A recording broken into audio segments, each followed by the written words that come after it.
Okay, good afternoon everyone. Welcome. It is a full moon day here. And I mentioned to some people on their way in, it feels quite intense energy. So I think we should start with a song. And we're going to sing a song, basically, to the ideas that we were speaking about yesterday. So we will recap a bit more fully after we sing.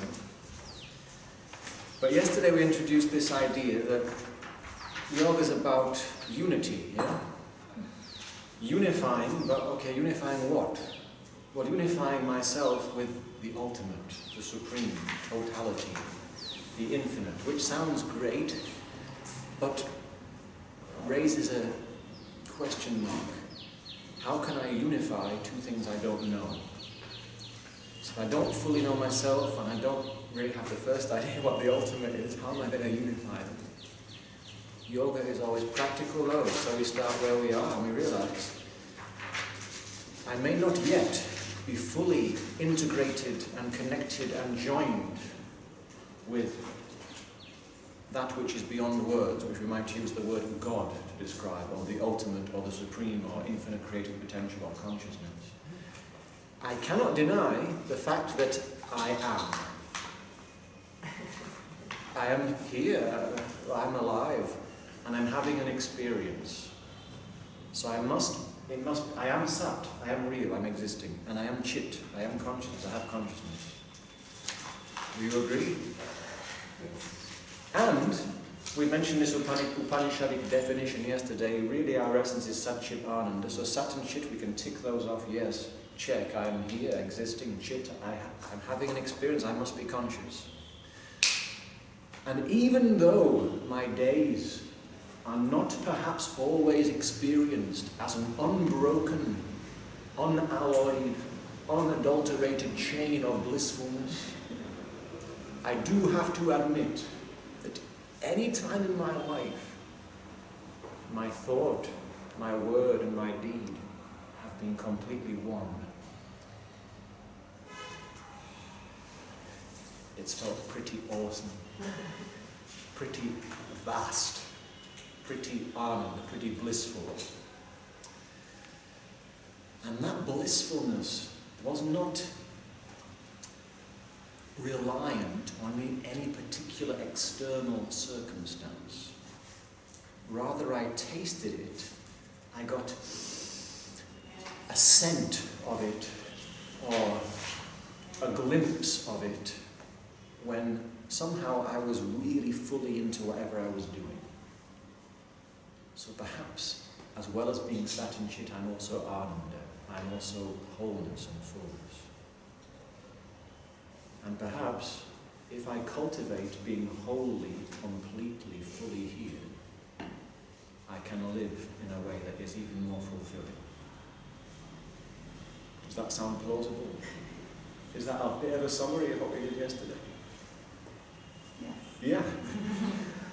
So, yoga being practical, if we want to feel whole, let's make the whole of ourselves present. Let's give ourselves permission to be fully here. And so we mentioned yesterday this model of the microcosm of ourselves and the greater macrocosm, that we are constituted of the elements, and we're constituted of the different kind of experiences associated with the elements. I think that might be a meaning, yeah. And we have these indriyaha. And what did we say indriyaha are? Powers. Divine powers, yeah? These powers that allow us to experience. And so we mentioned yesterday that in contrast to some of the ideas that are quite prevalent in the West, it's not all about the mental realm. Yes, we have thoughts, but we also have emotions. We also can move. We also have sense experiences. And our sensory, kinesthetic, emotional capacities, these are part of the field of our experience. The field that yoga acknowledges and seeks to include. Hello. Welcome. And recognize. What is your name? I'm Soyan. Say again? Yes, Soyan. Soyan? Yes. And?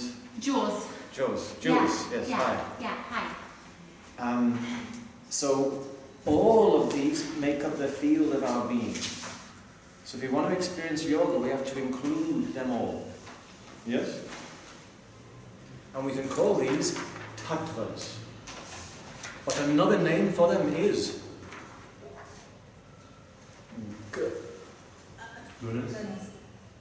gunas, yeah, so gunas. So gana means a part of that which is existing. It's a member of the gang of existence. So in our gang, we have lots of different members. Yeah? Is this true? We have that part of our gang that is a little bit drowsy because it's a heavy moon day. We have another part of our gang that is feeling, it's quite curious today. Yeah. But these different parts, they're all here, yes? We have different parts. So yoga is about unifying the gang. So we're now going to sing a song to invite all the gang members to get together and have a real full-on soul shakedown party.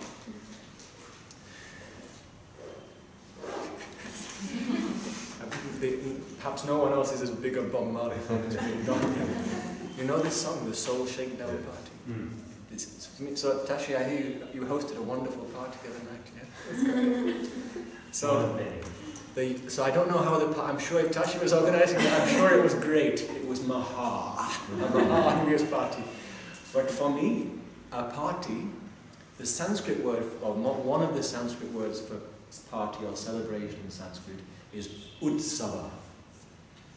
And a great party is called maha utsava, mahortsava. And the idea in yoga is, can you make your day-to-day a mahortsava?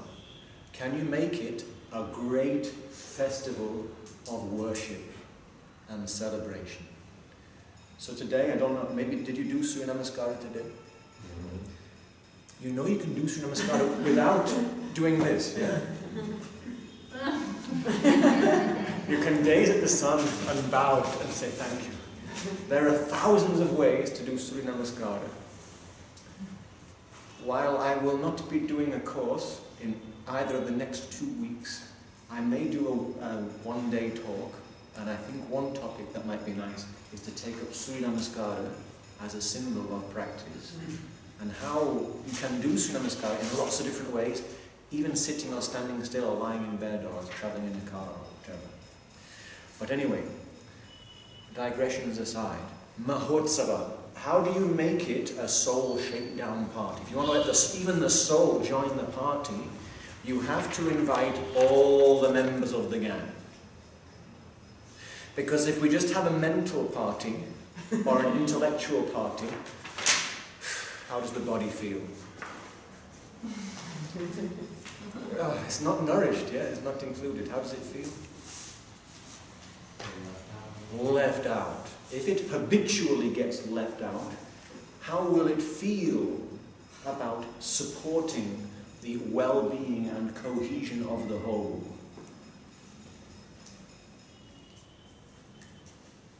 This is not a clue to the answer, so here's some more people coming. How will the body feel if it doesn't get respected? Wow. It worked. It clearly worked. Yeah. They'd imagine they will come.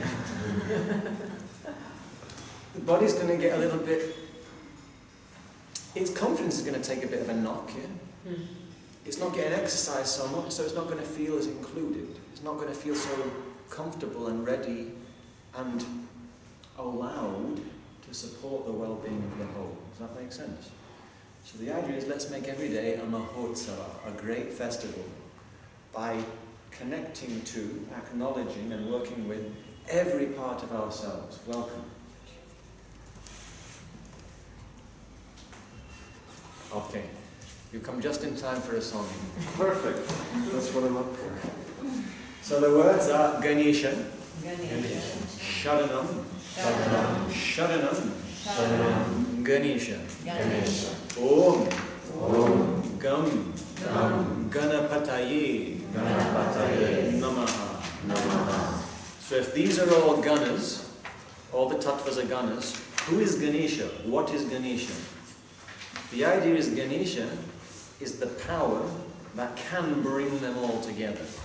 In other words, Ganesha is the power of our conscious awareness when it is being used to include and bring together and unify all of the parts.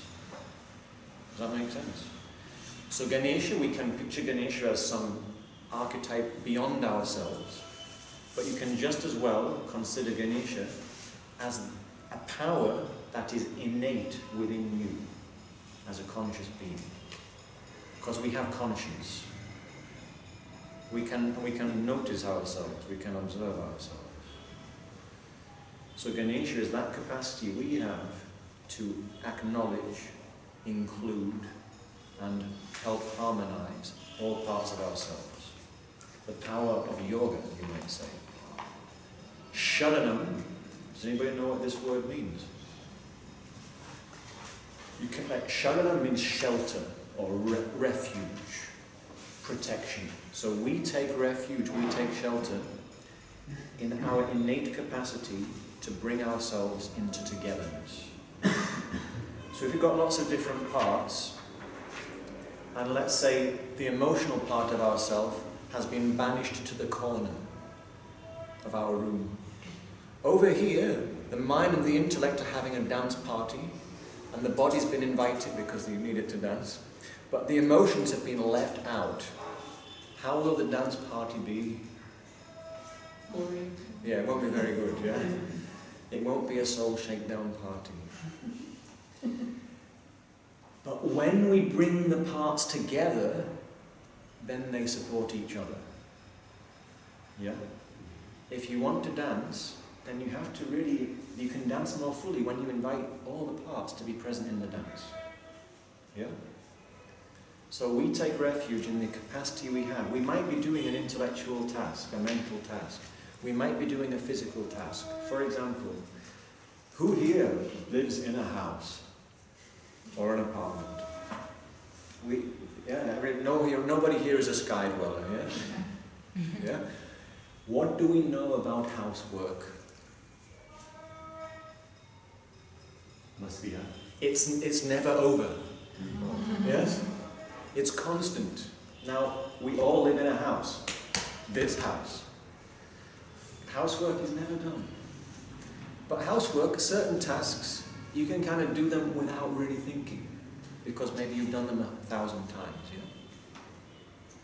Can you think of such a task that you've done so many times you can do it physically without even thinking about it? Sūtra some certain tasks. So you can do that housework, but you're not really cleaning the whole house. Brushing your teeth. So brushing the teeth, you can do it absent-mindedly. Yeah? Going to the loo. Going to the loo. Exercising the payu, karmendriya, yeah? You can do it absent-mindedly. However, how do you want to feel in life? Present. Present? Alex, you were about to say? I thought it was amazing. Amazing, yeah. Very good. Any other words? Ananda. Anand, you have to feel blissful, complete, whole, fulfilled. Do you agree? Why wait?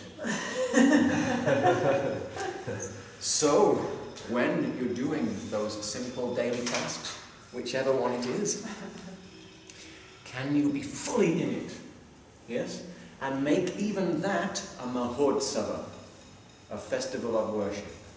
So if you are, for example, like, you may have noticed the floor here is relatively extensive for a dwelling for one person. And you may have also noticed in your time in Mysore, even though this is one of the less dusty periods of the year, because it rained not that long ago, there is rather a lot of the four-letter D word in Mysore. Yes? My first year staying in this lovely space, I was very perplexed by the amount of the D word that would invade this space so quickly. I will scrub the floor till it squeaks clean. And I will, oh, how nice it is, I can roll around on it. And the next day, where does it come from? So the housework is never ending. And in my first year, the housework was such a drag. Now the housework is still, it's quite a physical challenge, I have to say. I have to be careful to eat properly when I'm cleaning the house. But now I practice making the floor cleaning a mahotsava. So I invite my mental acuity to be involved. I invite my senses to participate in the party. So as I am maneuvering around the house, yesterday Emil was asking, how can we practice unexpected or different ways of moving? One is by cleaning the floor. Because as you clean the floor again and again and again, with or without different instruments, you can find different ways to clean the floor with instruments, without, and make it into some kind of soul shakedown dance party. So the basic idea, we take refuge in our capacity to bring all of ourselves into what we're doing. Yeah? So when you do a yoga technique, whether it's one that is visible to some degree to an external observer, not that yoga is ever really externally visible because it always happens secret inside, but if you're doing up and down Surya Namaskara, or you're doing some internal Surya Namaskara, the whole idea of the mechanism of the technique is to train the system, all the gang members, to function as a cohesive unit. Yeah? So Ganesha Sharanam, we take refuge in our innate capacity to do that. Whatever we're doing, we can invite more of ourselves into that present moment. Yeah? And then Om Gan Ganapataye Namaha. Ganapataye means to Ganesha. To Ganapati. Ganapati, Ganesha, same meaning. That which allows all the members to get together. To that energy, Namaha. I offer myself. And Om means what? Everything, yeah? So I offer everything towards that. I offer everything towards that light of discerning awareness, of conscience that can help unify and include all the parts. Okay? Does that sound like something you can get behind? That feels like that's worth practicing? Yeah? So we'll sing and then we will... That was quite a good resume of yesterday, do you think? Yes. So if there's anything else from yesterday that's important, we can mention that for those who joined in today. But first we'll sing, so I'll sing one line, then we just join in, yeah?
afternoon, everyone.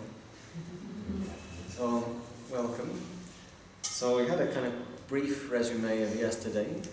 For those of you here yesterday, was there any kind of key idea that we didn't just mention that you think is important? Or was that fairly comprehensive? We gave two definitions from the Upanishads here. One of them I kind of mentioned, Satchit Ananda. What was the other one we mentioned? Satya, Rita, Brihat. So the idea as well is that we are real, Satya, Rita, but we're existing in a reality that is pulsating. So everything has rhythm, everything has frequency, has harmony. And one way we could describe yoga, or one way I'd like to describe yoga anyway, is cultivating harmony in the grounded reality of life. And the grounded reality of life is that this ground is pulsating, and this ground is pulsating. So everything has rhythm. And so one way we could describe yoga is learning to stay in rhythm through the constant whirling, cycling change of life. And this is one of the reasons why Shiva, the Lord of Yoga, Yogeshwara, is also represented as Nataraja, the Lord of the dance. So Yogeshwara, he's depicted in stillness, and Nataraja is depicted in motion. As the yogi, the established one, knows how to be steady, knows how to keep in rhythm through all of this change. So this alerts us, and then Brihat, vast, is that when we are fully present and we're in rhythm, our perspective starts to open wider and wider, and we realize more the vastness which we're really part of. Because is it when we stop, look and listen, we said that's the basic yoga practice, stop, look and listen. When we stop and we look and we listen to ourselves, is it not an absolute miracle? This vehicle, this life, this experience. So we are part of this vast conscious realm.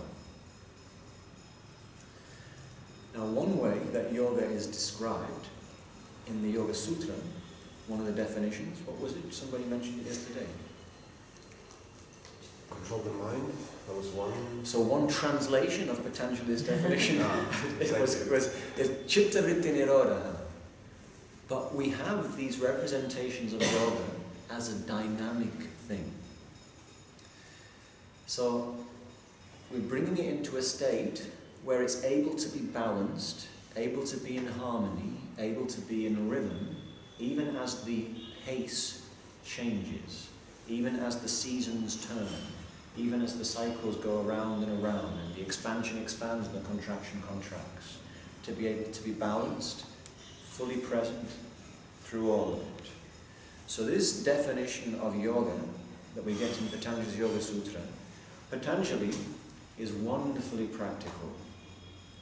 And he's also a master linguist. So when he uses language, it's very kind of genius the way he uses language.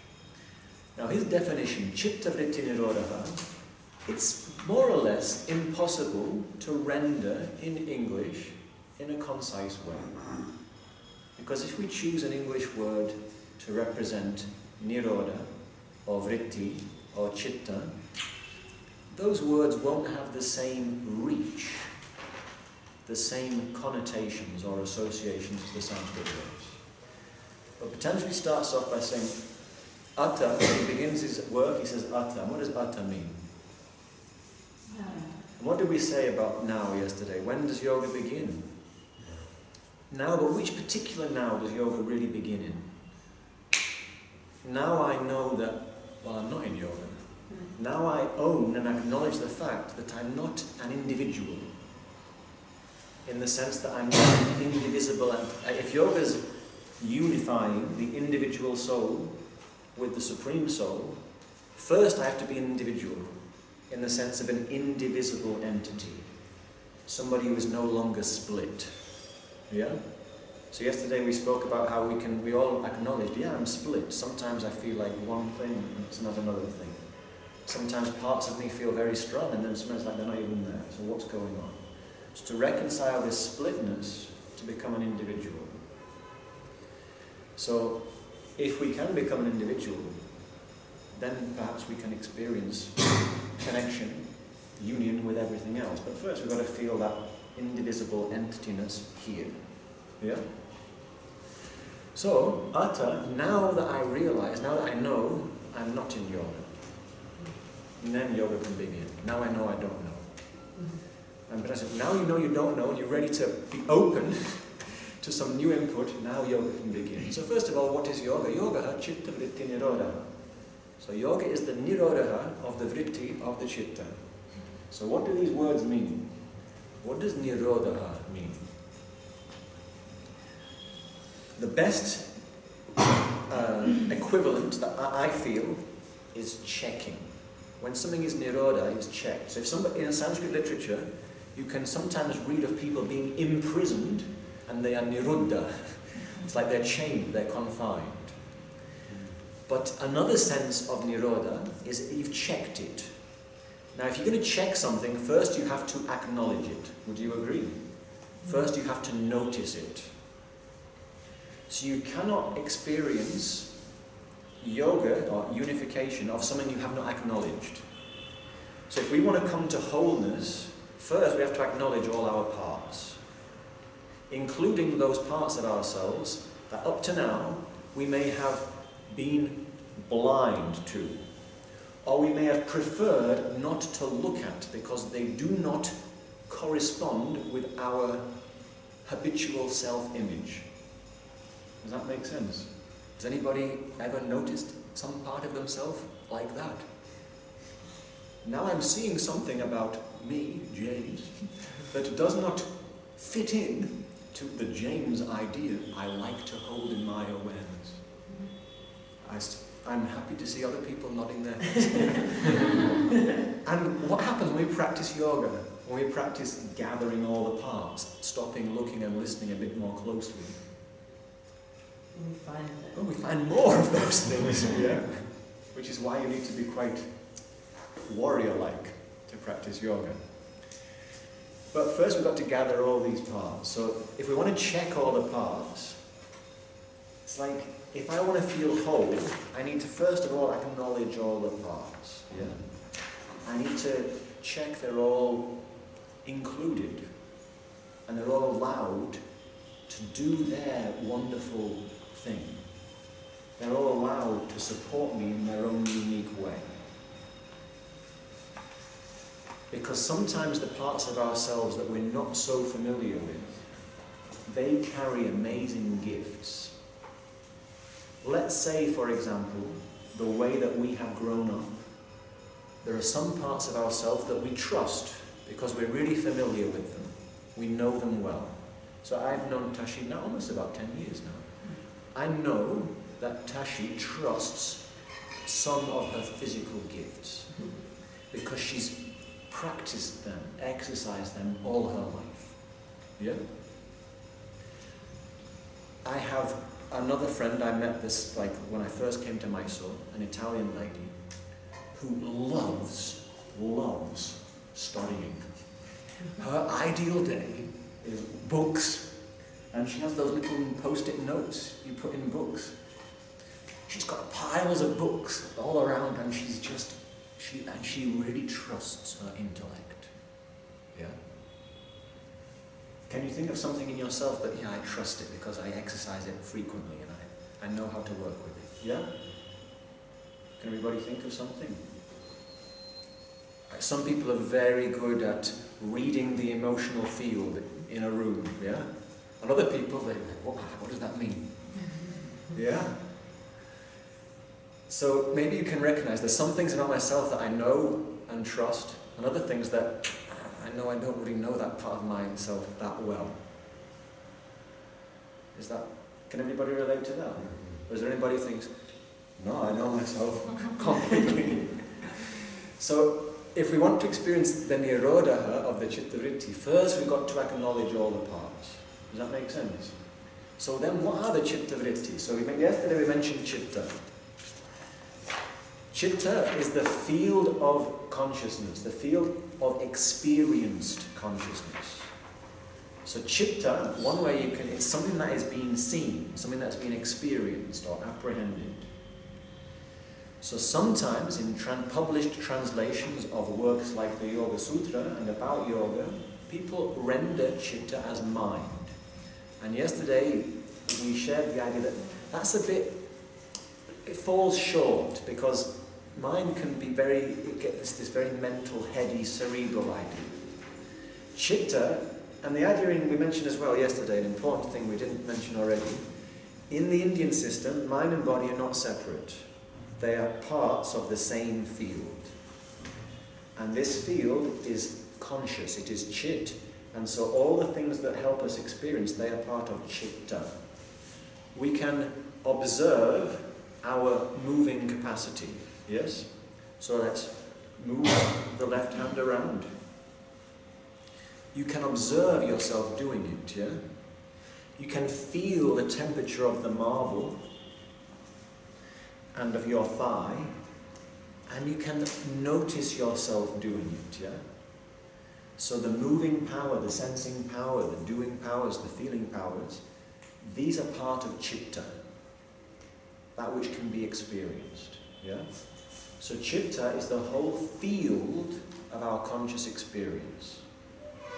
Does that make sense? So I imagine that some of the translators who wrote mind, they were thinking of the whole field of our experience. But I don't like that, because to me it puts too much emphasis on this mental realm. And for me, one of the main ideas of yoga is to escape this compartmentalization of life, to come out of this tyranny of the intellect or the mind into a much more holistic view of the reality of being a human being. So chitta, the whole realm of experience. Now this word vritti is a very wonderful word, and I really sometimes despair of the translations I see from chitta vritti when people talk about modification. Oh, vritti is a vast, vast word. So, what's your name again? Soyam. Soyam. Yes. Where do you live? Where I live? Yeah. Korean. Korean. So we could say, you live in a particular town in Korea. Yes. What's it? Daejeon. Daejeon. Daejeon City. Daejeon City. So we could say, Sayam Daejeon Nagare Vartate. Yeah? Alexia, where do you live? Greece. Which place? It's a town called Drama. Drama. Oh, fantastic. Alexia, Drama Nagare Vartate. So, she vrits, she vartate. Vartate is the third person singular of the root vrit. Alexia vrits in this town called Drama. Yeah. Right now, we are all vritting in Mysore Nagare, in the city of Mysore. So, vrit vartate is one of the most common ways in Sanskrit to say where you live, or where you are dwelling at this time, or where you are doing something. If, for example, somebody is occupying the seat of being the head of an organization, you could say that person is vritting at the head of that organization. That person is he's vritting as the leader of that team. Yeah? But very, very common use is sa vartate, he lives somewhere. So vritting is about life. Now vrit also literally means to do this. And yesterday, what did we say yoga says about life? Some of you weren't here yesterday, so some of you have done this before, but if you've never done this before, it's a good thing to try. So you are pulsating with one hand and you are cycling with the other. And this is life, yes? It's a pulsation, it's a breath cycle, it's a heartbeat, and it cycles. Up cycle, down cycle. And yoga recognizes this is reality, it's not a fixed thing. And this is vrit. This is vrit. Vartate, it goes around and around. So where are we vritting? We're vritting here. But vritti is not a fixed thing. Vrittis work in cycles. And yoga is very realistic about cyclical reality. So the Ashtanga Vinyasa practice, I asked already, some of you didn't do your Surya Namaskara A and B this morning because it is. It's a moon day. So the practice recognizes that the cycles of nature, the rita, the rhythm of life, is here. And if we want to be in balance, we have to respect this bigger here. So life is vritting. Consciousness is vritting. It's not just a fixed thing. When consciousness becomes manifest, it is pulsating, it is whirling, it is turning around. And all these parts of ourself, they also vrit. Is this true? Do they all vrit at the same pace? Does your emotional intelligence and your kinesthetic intelligence and your regenerative power and your creative impulse, do they all pulsate in the same time? No. What does that then demand of us if we want to practice yoga? We really have to practice this stopping, looking and listening. Yeah? We really have to give ourselves space to look keenly.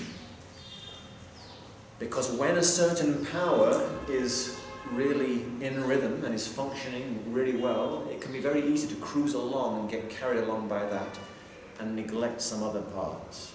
Have you ever done this? And then what happens? We cruise along so smoothly, so easily.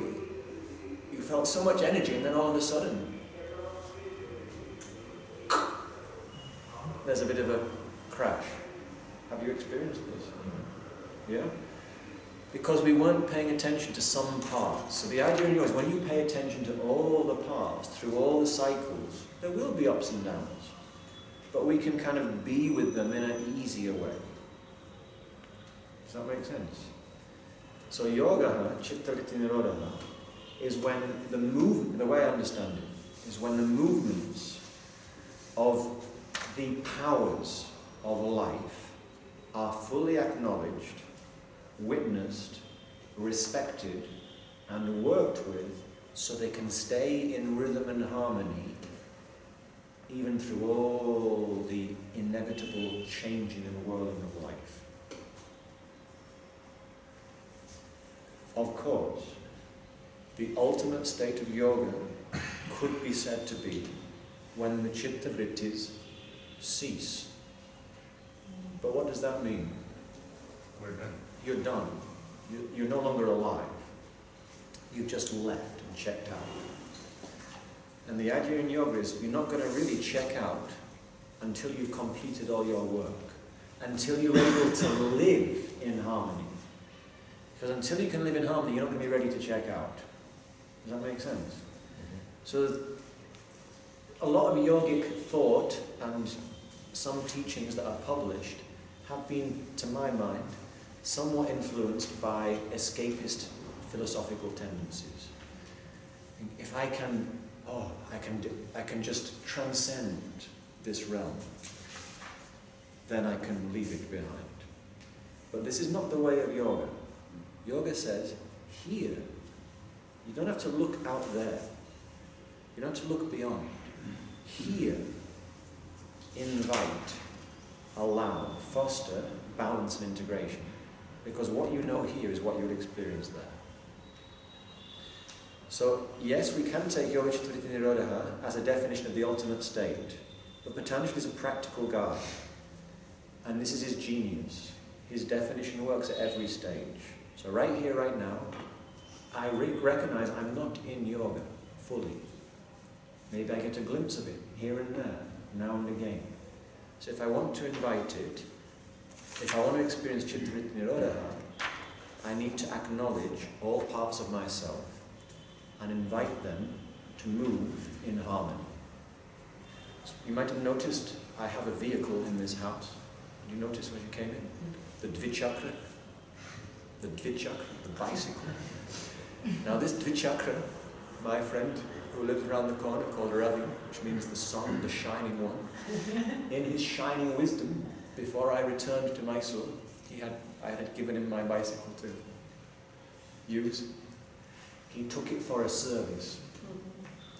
So On my Dvichakra, there are, despite the name, there are more than 2 wheels. Yeah? There are many wheels on a bicycle, because all the gears, there are a little wheel here, so there's probably more than 20 wheels on the bike. And having just been serviced, all of the wheels are beautifully aligned. So when the first time I pedal, oh, wow, it's not effortless, but little effort, and wow, it's going very easily. Yeah? Because energy is not being wasted. Energy is not leaking. It's aligned. Do you ever talk about alignment in Yogasana? I know you do Ashtanga and you don't talk in class, but for me, alignment means what helps energy circulate, what allows energy to flow. So the bicycle at the moment is really nicely aligned. Every time I pedal, effective transmission of energy. So similarly, you could see each of these is like a wheel.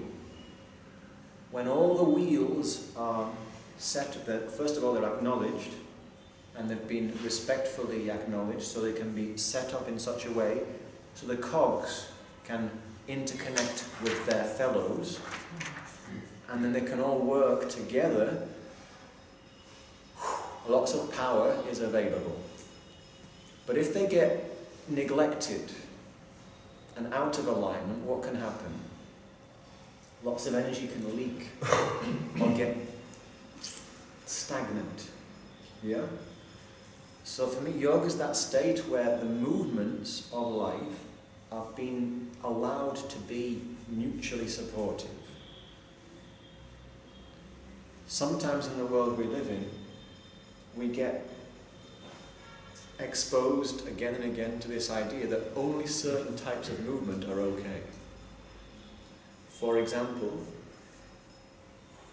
I was talking with Tasha the other week, and she was saying, in the Ashtanga Vinyasa world, one idea that sometimes people have is that when I practice, it always has to look the best. It always has to be the perfect execution, really clean, clear, smooth, easy. And if we don't feel like that, we feel a bit uncomfortable. Has anybody ever noticed this kind of feeling in the air, even if you don't know? Yeah? So, to honour the down cycle, to recognise that some days it's going to be harder than others. Some days things will be a little quieter. Some days things will be more expansive, some days things will be more drawn in. But in the world we live in, there's this emphasis on always being kind of, perfect. So yoga's no, be realistic. Everything's in a cycle. And forget this idea of the perfect thing. If we're seeking perfection, we're denying now. So let now be fully its own reward, then it comes to its own completion. Yeah? So for me, Chitta-Vritti Nirodha is when we line up all the parts of ourselves by acknowledging them and letting them all support each other. So if we notice, oh, today, physically, I don't know why, but I feel very tired. So let me really work with my keen awareness, my mental acuity. Let me use my senses, and let me use pada. Let me use my locomotive power. So as I move through my physical practice, let me not be guided by my mental idea of how I've done this posture yesterday or last week or for the last 3 years, but can I really let my feeling capacity and my innate movement capacity guide me to the appropriate place that will be nourishing and conducive to harmony for me today, in this rather unusual way I'm feeling today. Does that make sense? So, Chitta-Vritti Nirodha, I said, yeah, it's hard to sum up in a few words, but this idea is when all the powers of the awareness are in a mutually supportive flow, they're all allowed to cycle, and they're all supporting each other. And then Patañjali says, Tada drashtu svarupe avasthanam. When that happens, then the conscious essence, Purusha, the underlying consciousness, we experience that. says that when all the parts are functioning as a whole, then it's much easier to come away from identifying with the parts and tasting and feeling and recognizing the underlying power source. Does that make sense? Have you experienced this? When you're less identified with the power of the mind or the power of the body, somehow the power of the body or the mind can function so much better. It's like it's coming through you rather than I'm doing it. And when it comes through us, we've allowed the parts to support each other. They're all lining up and helping each other. Yeah? So, there's the idea that this capacity to let all the parts work as one is innate within us. Because we have conscience. You know this word, conscience? So in the world these days, people talk about consciousness a lot more than they did when I was a boy. I think that's my impression. But people don't talk about conscience any more than they did then. Which may be maybe an explanation for certain things. So you know conscience, do you know Pinocchio? Conscience is the voice, the cricket, yeah? The voice that knows what is appropriate. What is appropriate in this moment. Now, one beautiful thing about yoga being practical, is that in yoga, there are no rules. There is no right and wrong in yoga. It's too sensible for that. Because if you have rules, what happens before very long in life? You arrive in a situation where the rules that you rely on, that are your guide, they don't work. This is where the Bhagavad Gita is set. The student, Arjuna, is an honorable warrior, and he has lived by the warrior's code. And up until this point in his life, it has served him well. There's a certain code or a set of rules that he lives by. And the idea is we all follow rules, even if we feel we are the most free-spirited person. There are certain rules that we like to roll along with. But at the beginning of the Bhagavad Gita, the hero, the student, the protagonist, Arjuna, finds himself in this position where the rules that he has lived by, the rules that he's always relied on, they are no longer vast or inclusive enough for the situation at hand. And so what he has to do is look into his conscience. And this conscience has a name, Krishna, which means literally black. Arjuna, the student, means white, clear, visible. Krishna's concealed. So the rules, these are all clear, known, familiar. But the situation he finds himself in, these rules are not vast enough. They can't cope with this situation. He doesn't know what to do. But then something beautiful and very significant happens. He owns and acknowledges the fact that he doesn't know what to do. And so he turns to Krishna and says, I'm confused. I cannot see the clear way. I cannot see what is the way to do what is going to be for the good of the whole. I don't know what to do. I am your student. Give me your shelter. So he says basically, Ganesha Sharanam. I need to take shelter in my innate capacity to reconcile things which up to now I've not been able to reconcile. And then he stops, looks and listens. He becomes quiet. And then Krishna starts to speak to him. And the first thing that Krishna says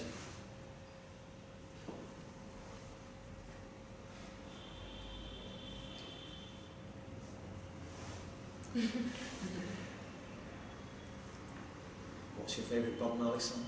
Afro Soldier. He says, get up, stand up. He says, rise up, Arjuna, like the great hero you really are. Because you do have self-reflexive awareness, you do have conscience. You know inside what you need to do. But you have to work through it, work with it, to find how to bring that into manifest action now. In a deeper, more nuanced way than you ever have before. So Patañjali, in his presentation of how yoga works, he tells us yoga is that state of integration, of balance, of harmony. And he says it's altogether normal and natural that you experience limitation. Because the powers of your awareness, because the world is always changing, it's very easy for them to get identified with localized things. And so we can get these limited ideas about who we are, what we are. Because the forces of our awareness, they get kind of localized, concentrated. And Patañjali gives us 5 ways that this can happen, which sum up myriad ways. So he says, you could be looking at something, engaging with something as it is, but in a localized way. So, okay, I'm reading the sheet, and this is a sheet, and I am reading it, but this is just a partial, I'm not seeing the full scope of my conscious potential. I'm using it in an accurate, clear way, but it's not the whole scope. Does that make sense? Or I could be reading the sheet and thinking that this is the pinnacle of Sanskrit poetry. I am mistaken. Yes, it's a sheet, but this is not the pinnacle of Sanskrit poetry. This is not even a poem. Yeah? But sometimes we can see something and see it for something it's not. Have you ever experienced this? Classic example in Indian philosophy. The snake and the rope. You know this example? So the person is walking through the woods in the twilight, and they see a snake-like object on the path. What happens? You become frightened. And the fright is real. The adrenal response within the physiology is real. But then, you've frozen, but it seems, has time frozen, or, oh no, that's not actually a snake. It's a snake-like object. The fright was real, but the perception was a misperception. I thought it was a snake, but it's only a rope. Yeah? And this can happen in so many ways. Can you think of an example in your own life? When I was a boy, one of my friends was called David. David was of romantic persuasion. And we were at basketball camp. I also have to say, I do not think it would be beyond the realms of accuracy to say I have a certain romantic tendency. I do like poetry. But when I was at basketball camp, I was interested in basketball. But there were a few girls on the basketball camp, and David, one girl. We were me, David, and 2 other friends, we were sharing the same room. And David, oh, she's the one. I knew David well. There had been more than one. He was 15. But maybe we say, this is the one, this is it. Sometimes we find something, and we think, this is it. But is it? Rarely. Rarely. Often, this it is the thing that is allowing us to not look at it. Yeah? This is the answer. No, the answer is to keep asking the intelligent question. And that's the thing about yoga. It doesn't give us answers, it just gives us a framework for continued inquiry, for continued asking of questions. So, we can see something but misperceive it, yeah? So correct perception, incorrect perception. And then Patañjali says, language, we are linguistic beings, and language has this amazing power. If I say, for example, now we're a very multinational group, so if I was with a group in one country where everybody's from the same place, it's very easy, because words have the same connotations within a culture. So I have to think of a good example that is going to work for our gathering today. So if I say, for example,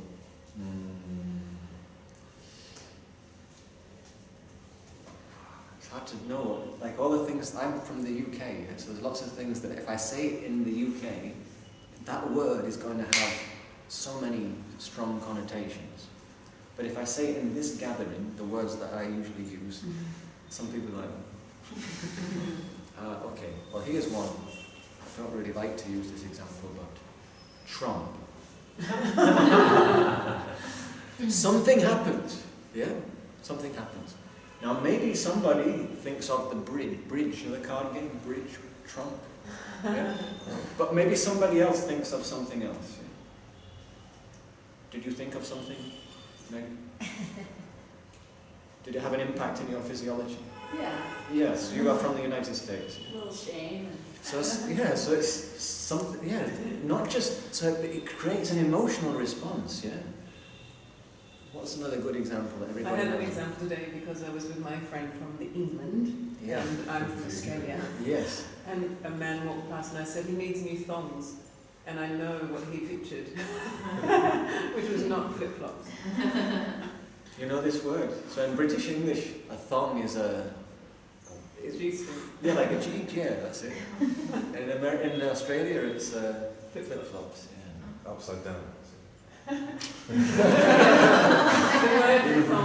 The word thong was used as a flip-flop first, and just the underwear version Yeah. came later, because the underwear version looks like a thong. Okay. There's It was those shoe bumper wear pants first. that are like thongs, you know, the ones they wear. The ones they have to tie themselves, they're sadly, you know. Ah, yeah, What do loincloth. they call that? What's it called in In Sanskrit? Sanskrit, I You don't can know. see what that translates as. It's strong. What's a good example? If I say, let's try. If I say Ibiza, does something happen? If I say Tokyo, does something happen? I know some people have been to Tokyo and lived in Tokyo. But you get the idea. I just say the word, and somehow it doesn't just have a neutral effect. It has an impact of some kind. And maybe here I am in Mysore on a nice warm afternoon, and a certain word could make me feel cold. Yeah? This is what Patanjali calls vikalpa. It's a very important idea in yoga. Vikalpa is basically the power of association. Language and association. So I say, for example, Scotland. Who has been to Scotland? Scotland's quite a famous country though. If you've never been to Scotland, do you have an idea? Does it mean anything to you?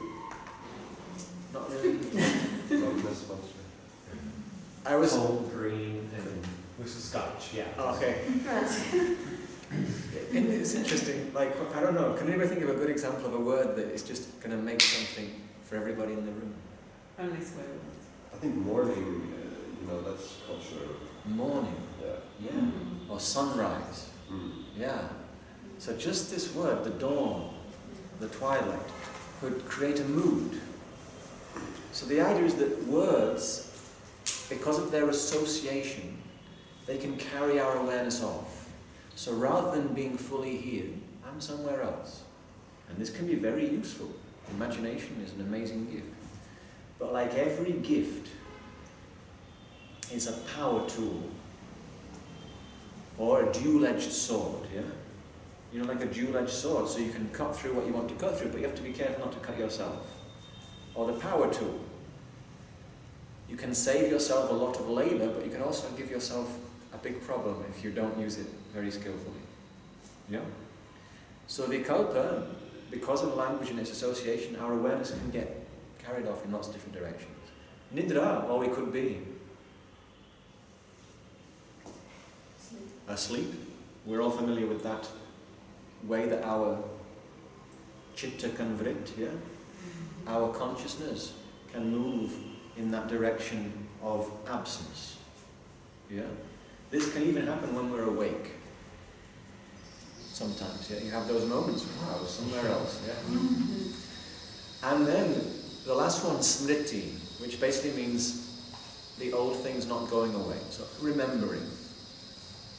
We can be, rather than being here now, we can be off in imagination. or we can be remembering things. So, Smriti is the Sanskrit word. So Patañjali says these are the ways that the power of our consciousness gets localized and fragmented. And yoga practice is about unifying it all. So these 5 ways, we're seeing something as it is, but in a relatively partial way, let's say. We're seeing something as it's not. We're seeing through the lens of association. We're not really seeing because we're absent in a sleep state. Or we are seeing things that are gone. We're in the realm of memory. So very succinctly, Patañjali has kind of summed up all these different ways our awareness can move in just 5 categories. Quite impressive, no? He just makes my jaw drop, Patañjali. He's so concise. So, if this is the situation, what to do?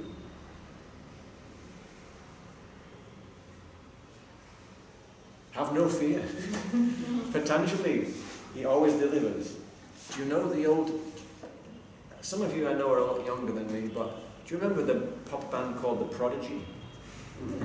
Has anybody never heard of The Prodigy? Yes. Megan, can I ask which decade you were born? The 80s. You were born in the 80s, okay. So the Prodigy were active in the 1990s. Do you know my favourite Prodigy song? Those of you who know Prodigy? Firestone?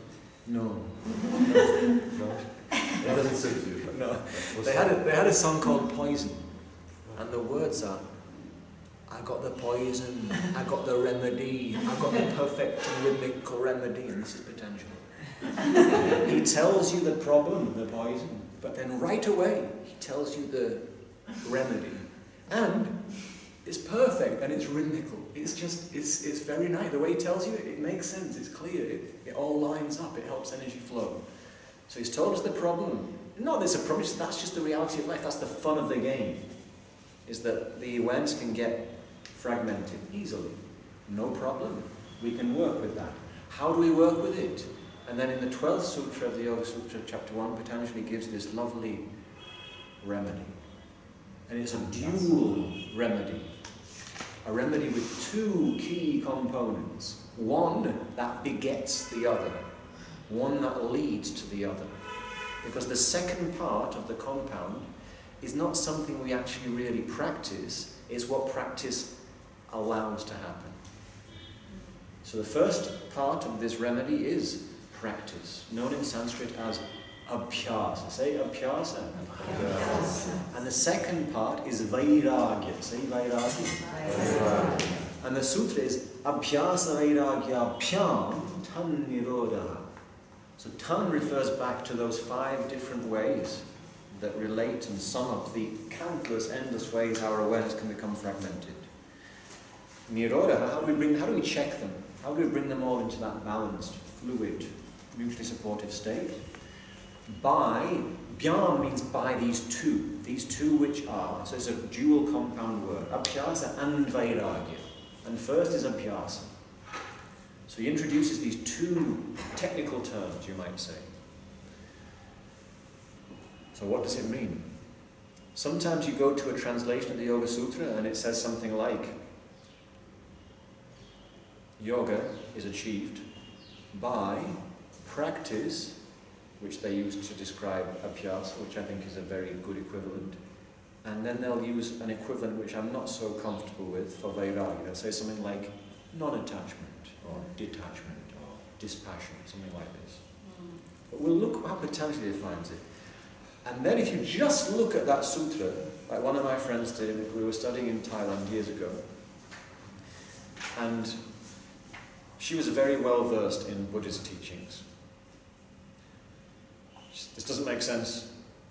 He says you've got to practice, but be not attached. How can you possibly practice if you're not attached to the practice? Doesn't make sense, I reject it. But that's not fair to Patañjali, because in the next 4 sutras he will define these terms. So he defines abhyasa, tatra, among those 2. Stithau yatno abhyasaha. Abhyasaha is the yatna. So what does yatna mean? Looks strong. Yeah, yatna means the effort, the engaged effort. Stitau means for the state of steadiness. So practice is the effort to foster steadiness. So that's his first definition of yoga practice. And then he continues and he says, that's just the beginning of the definition, he completes it. Satu dirga kala nairantarya satkara sevito drida bhumihi. Now, we've already acknowledged that life is constantly changing. And because we're living in a realm that's constantly changing, it's very easy for the awareness to become fragmented again and again and again. Would you agree? We invite some cohesion, but then once again, fragmentation occurs. Yeah? Is this real? Yes. So, Patañjali says the practice has to be dirga kala. Can anybody guess what dirga kala means? Hrasva, dirga. Oh. Long, very good. Kala, time. Nairantarya, without interruption. Satkara, now we know those two words. So what does satkara mean?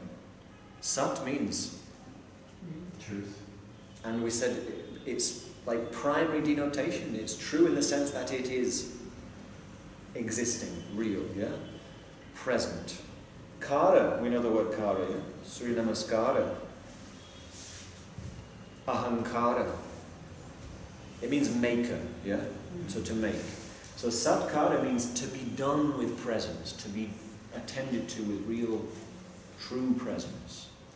Aserita, and a spirit of devotion, with commitment and dedication. Drida bhumihi. Then that practice of cultivating steadiness becomes well rooted. And we're living in a world of constant change. So if we want to be really steady, we have to ensure that our steadiness has firm roots. Does that make sense?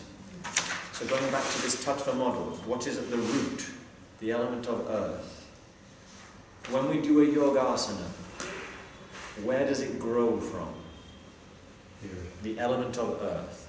Bandha is a technique to facilitate the support of the element of the earth, to allow energy to flow and kindle internal warmth and connectivity through the whole space of our being. Yeah? We can only grow as long as our roots are strong. So Patañjali says for the practice to take root and be able to support us, it has to be long-term, uninterrupted, done with real presence and a spirit of devotion. So when is yoga practice? Now. All the time. What is yoga practice? Everything. Is like life is the practice, yeah? So what is yoga asana technique time or meditation technique time for? It's intended to make it easier to practice the rest of the day. So we can know that we are making progress in yoga, not when it becomes easier to settle into or execute the technique, but when we notice the technique influencing the steadiness, the evenness, the harmonization we feel in the rest of the day. Does that make sense? So the idea is that all the yoga techniques, all of them, they're just basically ways of training this system, this gang, with all these ganas, all these gang members, training all the gang members to work together so we can support steadiness even through that constant change. Yeah?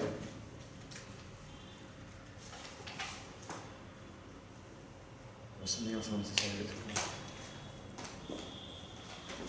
So I was having a thought. It's kind of like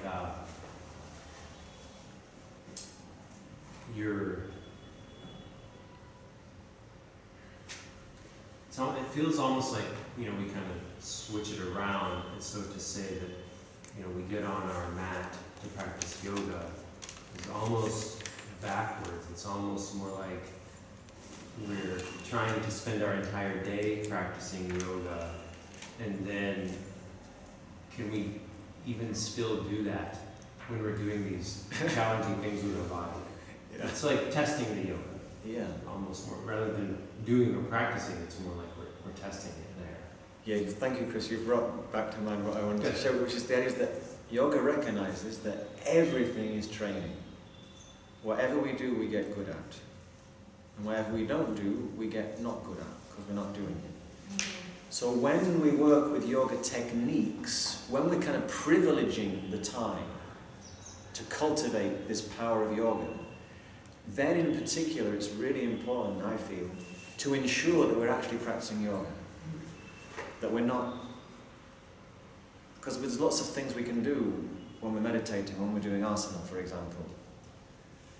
This is one of the reasons why I like kirtan so much, because it's harder to misbehave. My first main teacher always said, kirtan's such a great practice because for 2 hours you can't misbehave. Asana, you can misbehave. Once you get familiar with the asana, you can misbehave the whole time. You can just be, doing all sorts of things in your head, and you can be going into all sorts of self-sabotaging patterns in the practice. And same with meditation, you can just be doing whatever you want. Of course, it's not really meditation, it's not really yoga, but with the kirtan it's harder to do that, because what are we singing? So when we're doing a technique, especially when you do yoga asana, if you think this is training for the rest of the day, this is training for the rest of my life. So when I'm teaching workshops and we're doing a movement and asana, I say, how do you want to feel during the day? How do you want to feel in your life? Practice feeling like that now. So, I don't want to feel like that. Yeah. I don't want to feel like that. I want to feel, okay, in a balanced way. Some days balance will mean pushing things more. Some days it will mean being more conservative. How do I want to feel today? What's appropriate today? So when we're working with technique to really help train us in how I would like to be the rest of the time. Does that make sense? So this is a definition of practice. It's the constant, steady, unbroken, wholehearted, committed, diligent effort to foster steadiness and balance. And then he defines vairagya. And he says, Drishtanushravika vishaya vitrishnasya vashikara sangya vairagyam. So, vairagya often gets translated as dispassion or detachment. But those words to me, what does that really mean? You've got to have some passion if you're going to have that unbroken, diligent practice, yeah? You've got to care about it.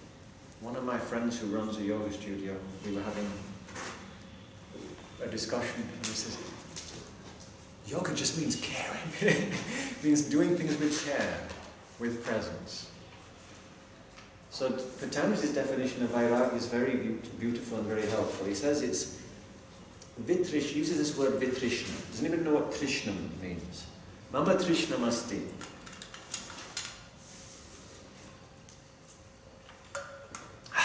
Sounds like something to do with Thirsty. Trishna, thirsty. So trishna is thirsty.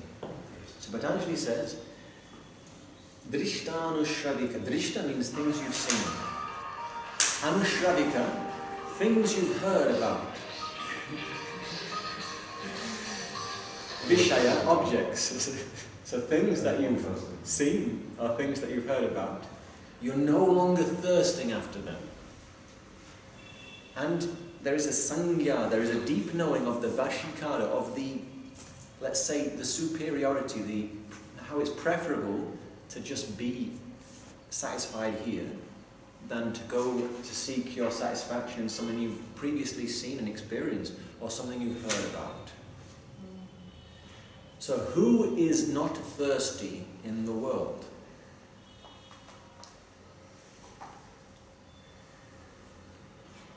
person who is full. Yeah? If you're really thirsty, like for example, you go out in Mysore and you just go out exploring. And it's interesting, way leads on to way, and before long you've been out walking for several hours and you've got dehydrated. And you come across a coconut vendor, or you come across a place where there's some lovely fresh water. How much are you going to drink? You wanted a coconut, you wanted some fresh water more than anything. And you drink it. And then the person who gives it to you, have another, have some more. And then what do you say after a while? No more. And then it becomes a torture. Yeah? You can only have your fill. Once you're full, what do you want? Nothing. And so this is the idea. Practice fullness. And that is the yoga practice. Whatever you're doing, practice fullness. Practice being fully into it. So we're walking down the street. Let's say, for example, you love doing this Ashtanga Vinyasa practice. Patricia, how long do you practice in your regular? No, on a daily basis. Like, when you do your sequence, how long does it take you? The asana? Yeah. 2 hours now. 2.5 hours. It's quite a big part of the day. Let's say in your life there comes a time when family situation or work situation or environmental situation is such, it's impossible to give that amount of time to the technique you love. What happens? It's very easy to become frustrated or to feel downcast. But Patañjali would say, beautiful opportunity. So Krishna in the Gita would certainly say, beautiful opportunity. All those years, all those hours, they've taught you about being fully where you are. So now, the family situation, the environment situation, the work situation, whatever it is demanding so many hours of your energy that you don't have time for that. Maybe you have to trim for this period in your life. But all those years, if I'm really there for 2.5 hours, then I've learned what it means to be really there. So when I walk down the street, I can walk with all of these powers. And then a walk down the street can become a practice in itself. It can become its own technique. Does that make sense? Yeah? So when we use the technique, it should serve the rest of the day. So, can we practice being full? I work with the asana and I'm fully into it. Then it starts to translate. Okay, now I'm cleaning the house, now I'm cooking the meal, now I'm talking to my family member, now I'm dealing with my colleagues at work. Can I be in it fully? Does that make sense? So there's, when we work with the technique, practice how we want to feel. And how do we want to feel? In one word. Whole. Do you agree? Does anybody not want to feel whole? So we just practice wholeness wherever we are. And there's that the techniques, they're designed to make it a little bit easier to practice wholeness. I practice on the mat, I practice when I meditate, and I practice when I'm doing whatever techniques I like to work with. And as the years go by, it then becomes a little bit easier for me to bring that wholeness into other things. Yeah? And then Patañjali says, when you really practice that wholeness, you get to the stage where nothing in external manifest reality has the power to kind of overwhelm you anymore. And you don't need any particular external thing. Because you've fully internalized, you're fully inhabiting, you're standing in the way of wholeness. The technique has served you, so you no longer need the technique. Because you're just pulsating in full system presence in whatever you do. Is that clear? So we can practice that tomorrow morning? Yeah. And in between, yeah. So this is Patanjali's definition of yoga and practice. How do you feel about it? Is it practical? Is it sound? Very sound. This seems sensible. If I'm doing whatever I'm doing with all of myself, there's no space for dissatisfaction. So I can actually start making everything I do its own practice. Yeah? Now, would you like to practice this? Would you like to feel every moment its own reward, its own completion, its own fullness?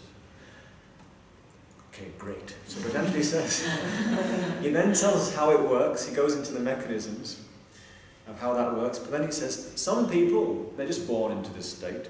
Good for them.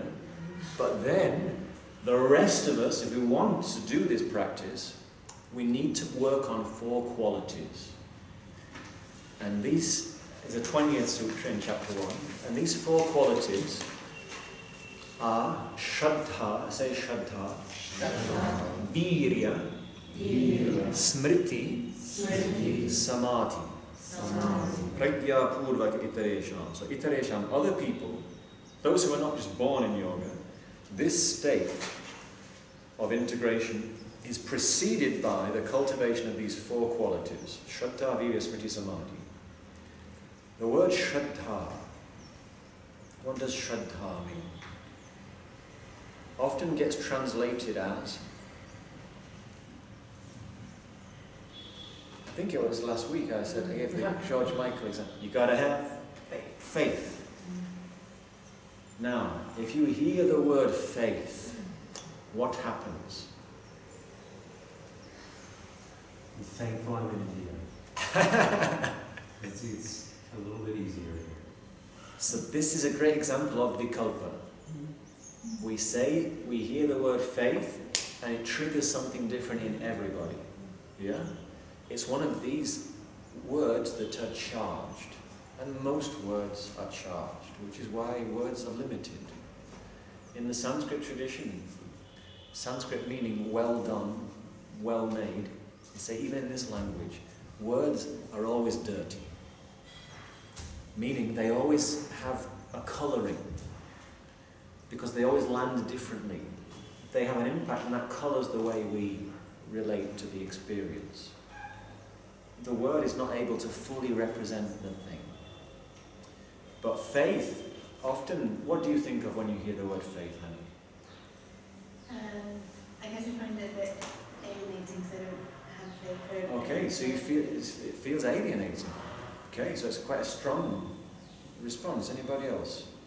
Megan? I think of like people believing in things without questioning it, just like crazy Christians from. So like a blind faith, yeah? Anybody else? Okay, but we've got blind faith, it's very charged, it's alienating. Sometimes people think, oh, this means religion. Sometimes people think, oh, this means trusting. Yeah. Maybe trusting, some people might think, oh, this means trusting, well, without knowing. Yeah, I like this. Yeah. Yeah, that's what faith's useful for. Yeah. But the idea is that Shraddha, faith is not an inaccurate translation. It's just not a complete one. And so this is the thing, if we go to a book of the Bhagavad Gita or the Yoga Sutra in a translation, we have to be a little bit wary, because many times a word will be used to represent a Sanskrit word, which is not wrong, it's not inaccurate, but it's not representing even half of what the Sanskrit word represents. So Shraddha is definitely faith, but it connotes a faith that is based on experience. Shraddha etymologically is related to the word hrit, which means heart.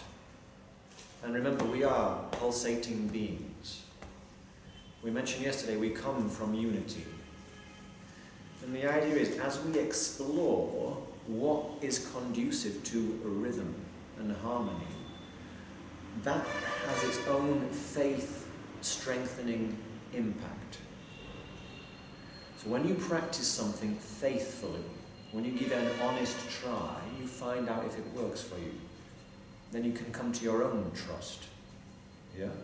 So you could say faith is self-trust. This is what Eric Schiffman, he's a contemporary American yoga teacher, he says, self-trust is the advanced practice. This is straight from Patañjali. Shraddha is self-trust. I think of it's like it's a confidence, it's a conviction. But it comes from putting things to the test in the realm of your own experience. But like Paul said, if you're going to do anything, it's helpful to have faith. If you're going to do anything, you need to have some faith. Any action, you've got to have faith that it's going to, I'm going to cook the meal. I've got to have faith that the grain will get cooked and transform the inedible thing into something I can digest. Yeah. And that the fire won't burn the house down. So many other things. So many other things. So Patanjali says you've got to have faith. In other words, and there's many layers to this, but one is if you start cultivating balance, integration, and harmony, what are we going to notice?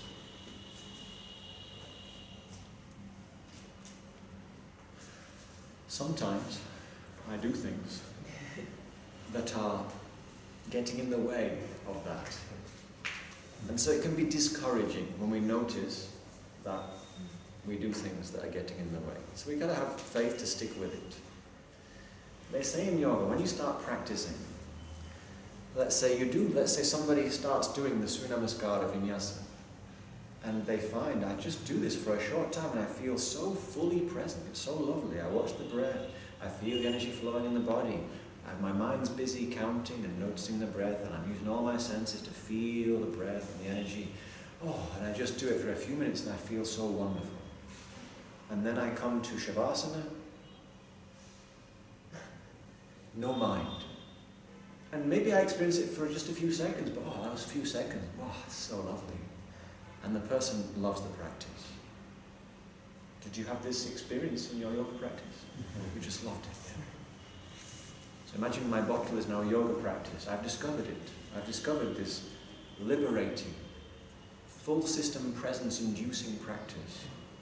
And how do I feel about it? It's brought this no mind moment into my day-to-day, almost. How do I feel about yoga? This is yoga. Yoga. I cherish you. I'm so glad I found you. How did I manage without you? We will never be separate again. But then what happens? When we introduce this equilibrium to the chitta, to the sphere of our awareness. Is that the door? Maybe it was some coconut. When we introduce this equilibrium to our awareness, they say what happens, it's like normally our awareness, chitta vritti, it's moving all the time, yeah? So many different influences on the surface layer of our awareness. How does the surface layer of our awareness become?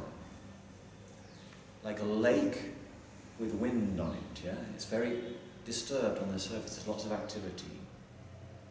So if our awareness is like a big body of water and the surface is rippling, how deep can we see into the reservoir of our awareness? Not very, yeah, because it's disturbed on the surface. But now we've introduced this equipoise. Could you just see if someone's at the door? We've introduced this equipoise. And the whole system, nirodha, it's all there. All those powers are just settled together. Knowing, recognizing each other, supporting each other gently. Yeah? Then what happens? The system, in its deep, innate knowing, it recognizes, she's in the integration game.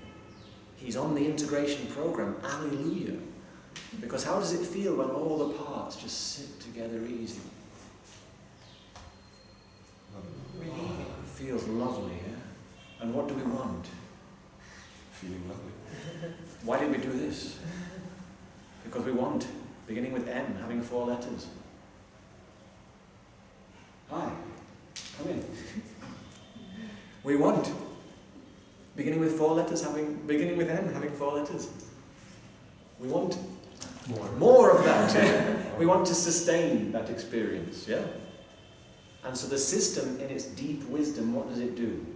It brings to the surface the next layer of pattern that is getting in the way of our experiencing that integration in a sustained way. Does that make sense?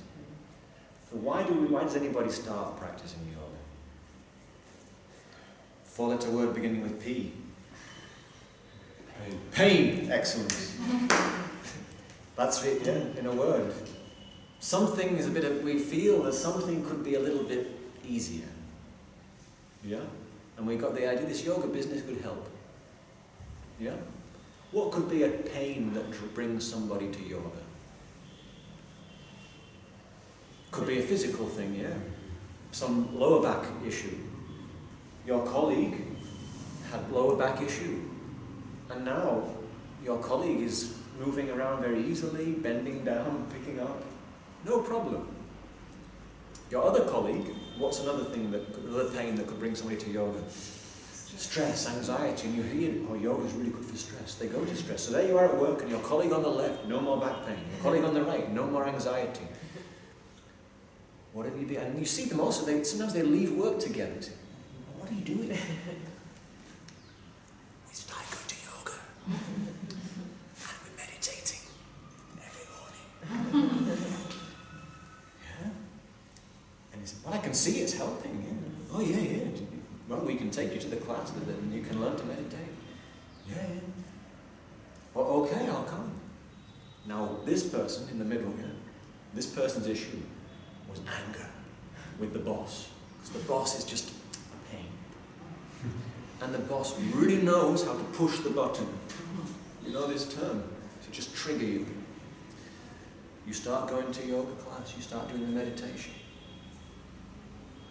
And you notice, after a while, I'm dealing with the boss a little bit more easily.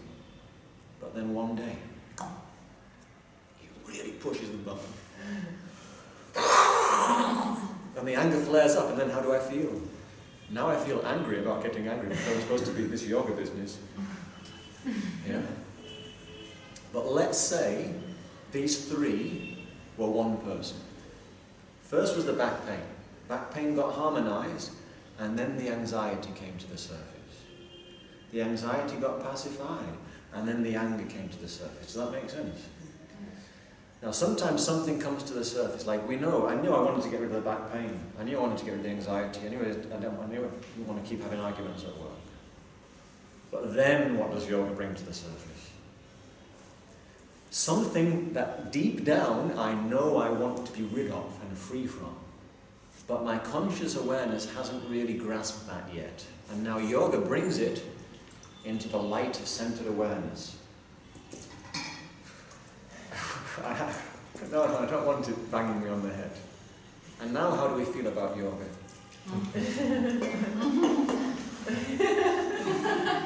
Just go over there. I always wanted to try Pilates.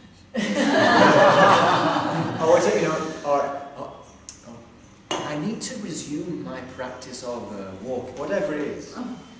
Yeah? But does it work? No. Because once you taste integration, there's no going back, yeah? We're only doing this because it's what we want. They say in the old tradition, everybody is practicing, whether we realize it or not. Because every experience is teaching us a bit about balance. But the idea is you've got to have faith, because the practice is going to disturb you. The practice is going to bring into your awareness things about you that up to now you maybe not been so ready to deal with. But now you are. But we don't realize we are yet because it's new. So we've got to have faith. Does that make sense? Also, you've got to have faith because how do you find out if the technique works? So you meditate in the morning, I tell you, you're going to find it easier to deal with the boss at work. Yeah, right. Sit still doing nothing for 20 minutes. It's going to help me get out. I could be buying stocks on the internet for 20 minutes and making money. You want me to sit still doing nothing? Yeah, trust me, it'll work. It's another guy. You know what my friend says? He says, if you don't have time to meditate 1 hour a day, you need to meditate 2 hours a day. Because when you meditate, what does meditation mean? Centered. standing in the center. Yeah, when you're centered and balanced, you can operate much more efficiently.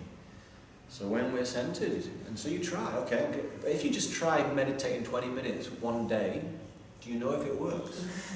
You've got to give it a faithful try, yeah? You know parkour, like navigating environment in the most efficient way possible, yeah?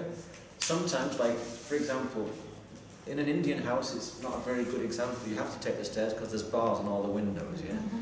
But if I needed to get downstairs in the quickest way possible, I could actually open that door and jump down. I don't think that would be the most efficient way for me to go downstairs because it's a lot. I'm not used to jumping from the first floor. Some parkour exponents do jump from the third floor. But that would be not an efficient way for me to get down. But some parkour people I know tell me, if you start when you're young, jumping from the chair down, and then the wall, and then the first floor, and you build it up gradually, you trust yourself. You know, oh, this jump is safe for me. So you see the guy doing parkour jumping from one roof to the next roof. He has Shraddha. He practiced jumping on the ground thousands of times. And then between two things in the air, but just a small amount. And then he jumps between the buildings. If we go on YouTube and we see the video of some guy jumping and we think, oh, I can do that. Not a good idea. Shraddha comes from practice. But it comes from faithful practice, giving an honest try. You want to know how far you can jump, you've got to really be present in the jump. If I'm really concentrated, how far can I jump? Does that make sense? So you've got to practice with faithful presence. But you've got to have faith because the practice is going to bring things up that will disturb you and will make you think the practice is no longer working. Because you practice. And then what happens? I feel steady, I feel balanced. Oh, yoga, I love you. My life is so much fuller, easier, more flowing. And then that keen, centering energy brings up those tendencies that are getting in the way of sustained balance. And then we can feel it's no longer working. Have you had such a moment in your life, or moments? Many, yeah? For me, it tends to happen when I'm driving. Sometimes. Traffic. Yeah. Get flustered. Mm. Driving is an interesting thing, yeah? Because I've not done a lot of driving in my life, but there's something about your body is expanded, yeah? And yet it's not quite your body.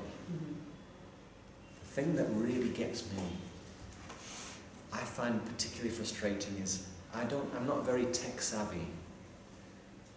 Even a car, I don't know how a car works.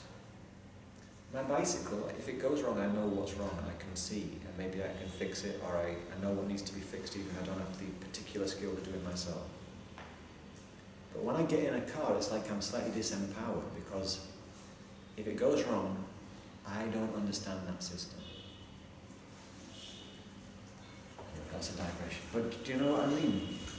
It's like situations in which these are no longer operating at a natural frequency are by their very nature, I would say, potentially more disturbing. And this is why in the modern world, with so many, let's say, artificial extensions of these powers, I think it's really helpful to do a practice that grounds you in real material reality.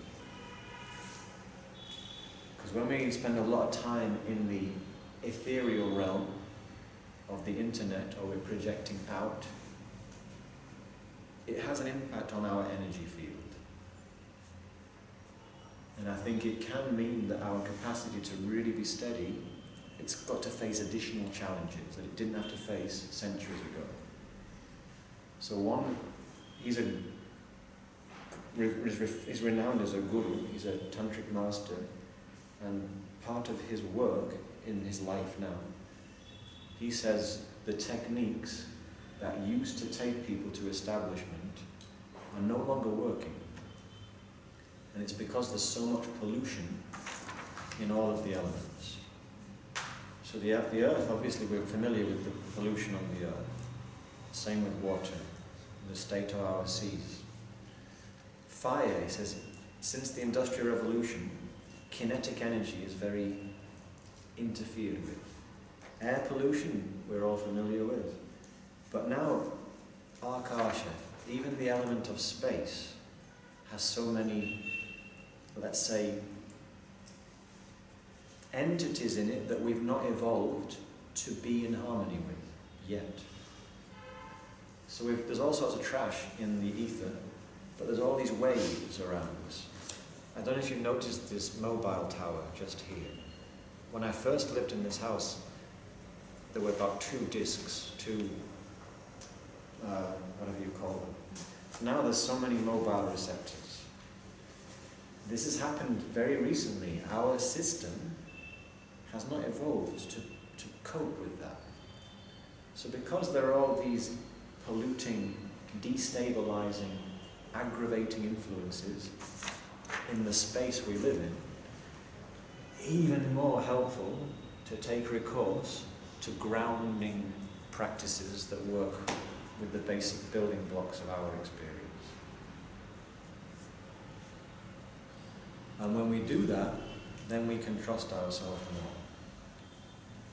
And rather than trusting these things that come and go, and putting all our trust there, we can really know our own center a bit more. The next quality that Patañjali says is virya. Say virya. Virya. And this is related to the word vira. And I think you know the word vira. Jules a moment ago was sitting in virasana, or a few moments ago. What does vira mean? Hero. The hero. So Patañjali lays it out clear. It's the second day of 5. It's the 20th Sūtra of 51, so more or less we're on schedule. Patañjali lays it out. You want to practice yoga? You've got to be a hero.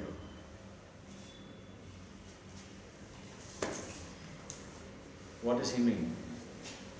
You have to work with the qualities of a hero. So what are the qualities of a hero? Stamina. Stamina, persistence, bravery, the strength. The key quality that I consider is courage, heartfulness, and to have the courage to stand true to what you feel is appropriate, even when the rest of the society is flooding in a different direction. So to have the courage to heed, to listen to your conscience, even when it tells you to do something that goes against your habit, that goes against the habit of the society. And this is, again, the Bhagavad Gita setting. The habit tells Arjuna to do a certain thing, but he doesn't feel that's not working today. So when the rules that you've ordinarily lived by would tell you to go in this direction, but your conscience says no, that direction is no longer adequate, it's not the right thing to do, it's not appropriate here, is to have the courage to be with that and give yourself space to really feel, well, what is the appropriate action here? Does that make sense?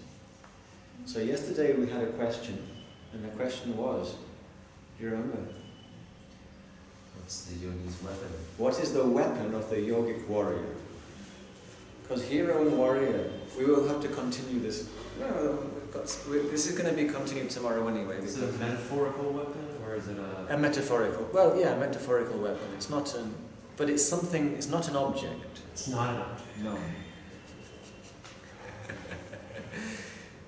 So let's just extend our legs for a moment. Towards our teacher? Where is not the teacher? Now, if we come into Virabhadrasana, yeah? Maybe not space for us all to do it. But you're all familiar with the posture, yeah? So we come into Virabhadrasana, and what is this posture incarnating. Some of you can do it if you like. There's enough space for at least 3 or 4 people to come into it. Don't be shy. It's courage, I think. Courage, yeah. Yeah. Emil, Tashi, we have beautiful models. Wow. I'll make them more modest for you. So, what is the weapon? The thing about the warrior posture, notice I can do the warrior shimmy. Yeah? Because where will the enemy come from? Anywhere. Anywhere. So now, let's all get up now. We don't need so much space to do the type of warrior stance I'm going to invite you into now. Now imagine that you're in a Bruce Lee film and you have to take a fighting stance. How wide do you step? It's not as wide as Virabhadrasana 1, yeah?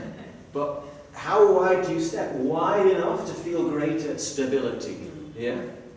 So Sthira Sukha, you can move easily. Notice how you can transfer the weight easily. And if you want to turn around, you can, yeah? And if you want to bounce, so you can bounce forward, not on the wicker mat, you can bounce forward and back. You can turn, yes? So this is the warrior spirit. Now if we take it into Virabhadrasana 1, but I'm going to make a narrower, more modest warrior 1 stance. Notice in this posture, I'm rooted, yeah?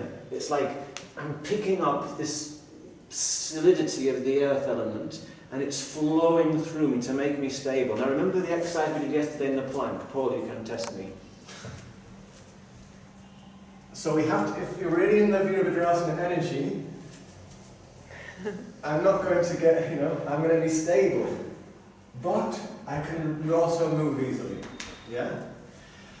So the thing, in order to be able to move easily, we need to ensure that the posture is open. Yeah? If I think, I saw Mr. Anger in Maiton Yoga, so I need to take a big step. Is this a warrior stance? No. Because if the enemy comes from behind, what's going to happen? The end. So we don't want that. Yeah? So I'm taking a stance that I can move in, yeah? And when I can move in, everything's open. So in this posture, do you see how nothing's closed? So my hands, like Emil saw his hands were straight up, he's more open than me. So my hands, they're above my head, but this is above my head already, yeah? They don't need to be to any particular place. But nothing is closed. Here is open. I'm not scrunching anything in my spine. Does that make sense? So for me, and then if I come into Warrior 2, there's something in common these 2 postures have, yeah? It's this kind of, yeah? This global energy field. Would you agree? Yes. So for me, the weapon of the yogic warrior is 360-degree global equivision. Let's say it together. 360-degree global equivision. Yes, when you're in Virabhadrasana, you're feeling the whole globe of your energy field. I'm very aware of my back leg. That's why I want to make sure I don't take an over big step for me. There's a slight bend in the back leg. That's going to allow energy to flow. And it's going to give me that maneuverability. And because of that, the back is open. The inner and outer lines of the legs, they're all working. The front and back of the spine, everything's open. And so as I'm in this posture, I can really feel the sphere of my awareness expanding. Does that make sense? Is that what you feel in the mornings? When you've that Virabhadrasana section? Yeah. On a good day. On a good day, yeah. So 360-degree global equivision. Do you like that? Can you work with that? Yeah. It's equivision. Equivision, so to see evenly all around. Because tomorrow we're going to talk more about this. The yogic warrior has to learn to see evenly. Not to fixate, not to be blinkered. So tomorrow this is going to be one of the main things that we will look at through the lens of a mythological story. But the warrior, when we mentioned this word vira, what is another word for warrior? We mentioned it yesterday, relating to kshetra. So this is the field, and one of the words for warrior is kshatriya, the protector of the field, the guardian of the peace, if you like. So if we're going to protect the field, how do we need to be? We need that global equivision, yeah? We need to look into the whole field. We can't afford dead spots or blind spots. We can't afford huge shadow lands. Because if we leave huge parts of our field in the shadow, what's going to happen? If we leave them out, we'll be, you know, it's not going to be, we're not going to be able to feel that wholeness. So the warrior has the courage to include all the parts. So yoga is always inclusive. There is no exclusivity in yoga. So we have to invite all the parts. So the warrior, equivision, has the courage to look evenly into all parts of ourselves, including those parts that we might not feel so comfortable with. Yeah? Now in the Bhagavad Gita, Krishna tells Arjuna, you are responsible for your experience. You are responsible for what you do. You have no control over the outcome of what you do, but your experience is your responsibility. In other words, you are the sovereign, so be the sovereign of your experience. In the Indian system, the sovereign, the king or the queen, their duty is what is called loka sangraha. Say loka sangraha. Loka sangraha. And this means the well-being of the whole. So a good king, a good queen, they look after the needs of the whole kingdom. They make sure that the land is healthy, the people have enough food, everybody is supported. Yeah? So as to be the sovereign, who is the sovereign's important servant is the warrior, who has that 360-degree global equivision. And you have to have courage to go into those places that maybe we haven't been looking at so much before. So we have to have that courage and that conviction, that confidence, that faithfulness. Are you up for it? Yeah. It's a daunting task. It's a daunting task. a daunting task. And that's why we have to have that courage. And why? And it is, like when we realize, okay, so it's to really keep doing that practice is demanding. But why do we keep doing it? Because it works. Because it works, it's its own reward, yeah. It's painful to work through a self-sabotaging pattern, but once I do work through it, I realize, oh, now that thing that used to feel like a problem is now giving me a lot of support. I know myself better, I've got more space in my life, yeah. So, it's 4 o'clock. So today, we have built what we did yesterday, and we've looked a little bit at through the lens of the Yoga Sūtra, at what yoga is, what yoga practice is, and the qualities, the first kind of foundational qualities for practice. Yeah? Is it clear? Is it practical? Yeah? So tomorrow we're going to dive into the realm of mythology, and we're going to use an archetypal story to really kind of expand the key ideas that we looked at yesterday and today.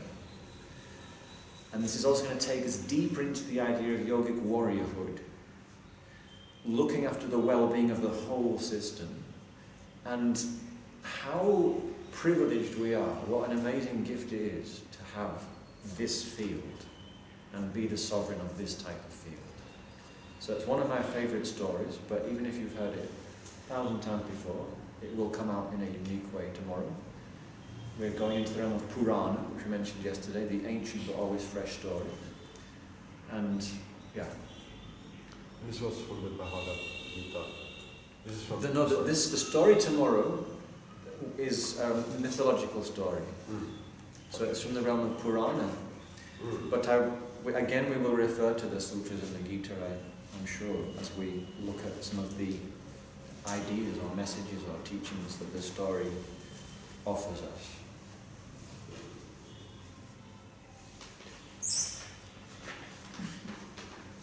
Okay. Shall we close with a mantra? Mm. Yeah.